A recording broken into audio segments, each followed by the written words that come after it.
Hi everyone, for today's book review we're going to go under the seas and we're going to check out X3 to X54, The History of the British Midget Submarine by Keith Hall.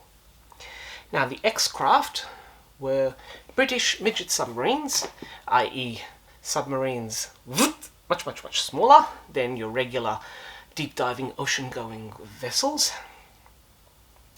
and they were used primarily in the Second World War to immobilize enemy warships and facilities in enemy harbors or in inaccessible areas. In World War II, their most famous exploits were immobilizing the German battleship Tirpitz, and in the Pacific theater, immobilizing the Japanese heavy cruiser Takao.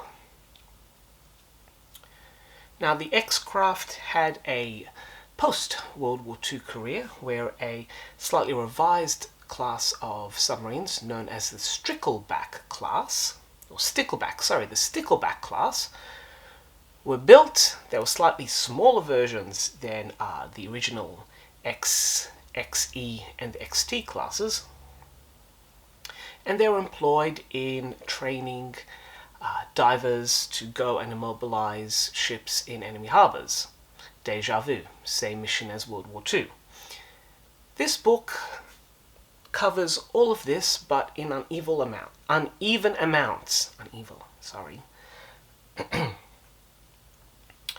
The early days and all the World War II exploits of the X-craft are covered off in two very brief chapters, and then we are taken into the main focus of this book, which is the history of the Stickleback class, a walkthrough from stern to aft of what the Stickleback class looked like, how it operated, and then in the final third of the book we are then taken through a tour of the Scottish Submarine Centre, where one of these is now preserved. And did I get that right? Yes, the Scottish Submarine Centre, where the X51, the Stickleback, has been preserved. The X-craft are fascinating vessels, and depending on how much you know about submarine warfare in World War II or battleships, then you may have come across these craft, particularly in relation to the history of the Tirpitz. But as I said, the coverage in the first half is quite brief. It zooms through. And then we get into the focus on the Stickleback class. There are two chapters that are completely unnecessary about the history of the Cold War and the political developments of the British political, social environment in the immediate post-World War II landscape. Those chapters contribute nothing to the overall book. They could have been summarized in merely a few paragraphs, and then we've gone straight into the meaty area and the focus of the book, which is the submarines themselves. That is my major gripe for this book. The other one is that it would have been helpful to have had a side cutaway showing us in plan profile how the submarines were laid out, but there are extensive photos that give us a virtual walkthrough of the submarine and how it was from stern to bow. There's a wonderful anecdote in the book about submariners who consider that the submarines have been built with the crew considered last, so that everything is built and then somehow the crew have to fit themselves around it. And when you look at the photos of the Stickleback, you can truly understand just how very cramped it was inside. It's a good introduction to X-craft.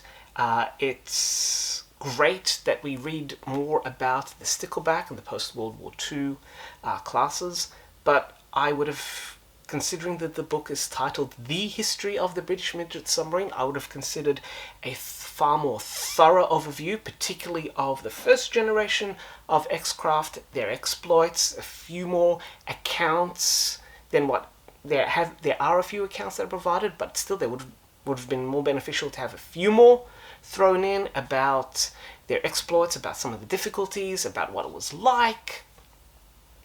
Of those initial classes, again, let me reiterate, there are some primary sources sprinkled throughout, but it would have been better to just have a more even spread across all classes.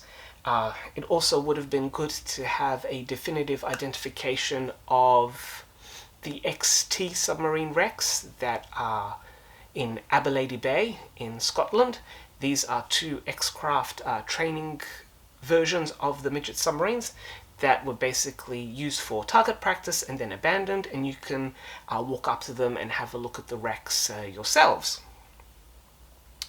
So it would have been good to, and it would have been good to have some photos of those as well. But anyway, this is a good introduction.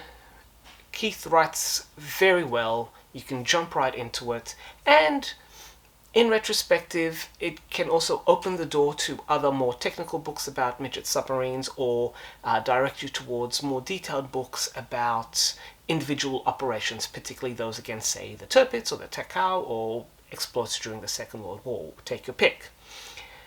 For all this, it's a three captain's hats. It's a good introduction, but it could be much, much, much meatier. So there you have it, the history of the British midget submarine.